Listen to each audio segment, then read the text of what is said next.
MovieWeb.com.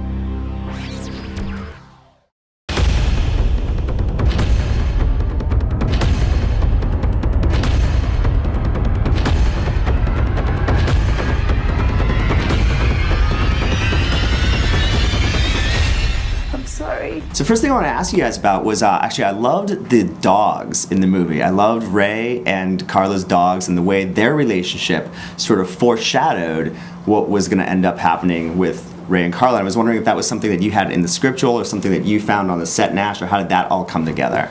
Yeah, it was definitely... It was in the first draft I read. Yeah, and you know, it's funnily enough, you know, it's one of our favourite parts of the film, and interesting that along the way, different people on various points of the process of development and... We're constantly trying to get us to take it out. Oh, really? Yeah. Well, because in one way, you know, the dog, the parallel story of the love affair between the dogs, the film could do without it, but it would be a shame if the film didn't. Essentially, we think of it as the film is a dog love story, and then, you know, there's this whole other human element going on around. Well, I wanted to ask you about actually Ray and Carla's love story, because clearly that's, you know, what's happening in the film. And, you know, it's such an interesting thing because Ray is such sort of a normal guy, and this love and this relationship really forces him to do some things that I'm sure he doesn't even think are capable, so that he was capable of. So I was just wondering if you could talk a little bit about their relationship and how that love sort of caused him to do some unquestionable things. You know, we kind of wanted to set up, you know, a relationship, you know, come into the middle of their relationship. So they've been, you know, having this affair for a while, and so we just feel like it was real and not like, hey, it's like he's just met this sexy girl and it's really kind of steamy and like in a movie, you know, we always set up like it's just this, it's real kind of mundane affair, but you know, they have a connection, and you know, he's sort of fallen out of love with his wife, and she's in a relationship where they don't really communicate, so they've found each other in this town, and we just felt the more real that would feel, and that you would, you know, you could relate to that, and then, you know, understand their want to kind of get away together, and you know, and then for him the idea of, you know, now that he's found that and losing it, he's willing to go outside of, you know, his normal kind of conservative square existence in a way, and start doing things outside his normal moral code. And it was really interesting for me to, you know, to see what a guy would do once that started happening and how he would deal with it, and you know, and all these little decisions, these kind of feasible decisions he makes, that each one is just a little bit more wrong, you know. But you know, he's so kind of focused on this one thing that he can't really see. It's we kind of likened it to, he's like the worst chess player of all time. You know, he's just like thinking only one move at a time. He's not really thinking of the consequences of each little move he makes. Well, and then let me ask you this, with Carla and her motivation, I mean, do you think that she truly loves Ray, or is just motivated by the greed of the money?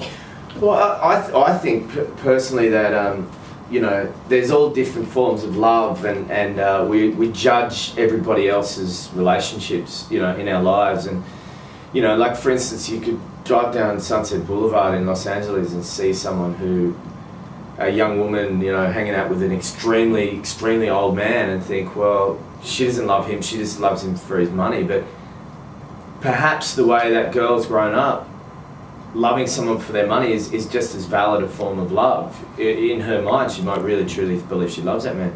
You know, but Carla's love for Ray, I think, in the story, steps slightly outside the noir kind of form, which is, you know, usually the woman is there completely duping a man, luring him, and we wanted that to feel like it was a genuine feeling that she had for him, and that and then the relationships weren't black and white either. Yeah, and like he feels that he can be a hero for her and get her out of this life, and I think she sees him as her hope, but that doesn't necessarily mean that that's all he is to her, you know.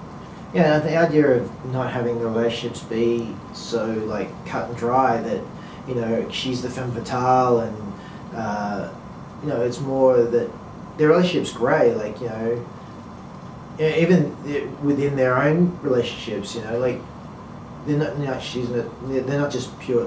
This person's not evil and that person's good. It's like everyone has a bit of both in them, and like his wife is not like this nagging wife that he needs to get away from. They're just not really in love with each other anymore, and same with her husband's not like this wife beater, and they just don't really communicate. And then Ray and Carla, like it's not like she's like just in it for the money, or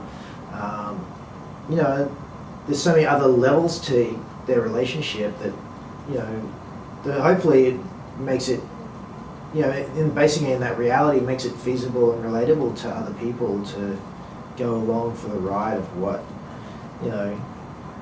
they do and the choices they make. Yeah.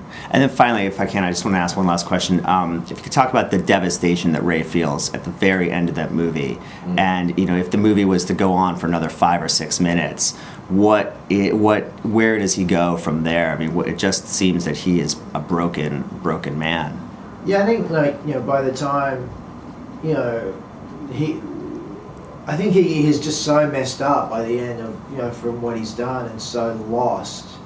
And I just really wanted to give that feeling of what like I think he just can't like he's so confused by what he's done, and how what he's thought has been going on, and I don't think he knows what he's going to do.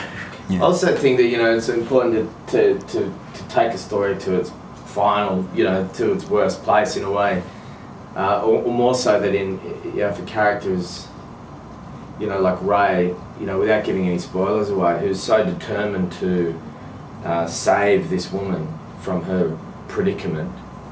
We take him to a place where he's done, almost the antithesis of that.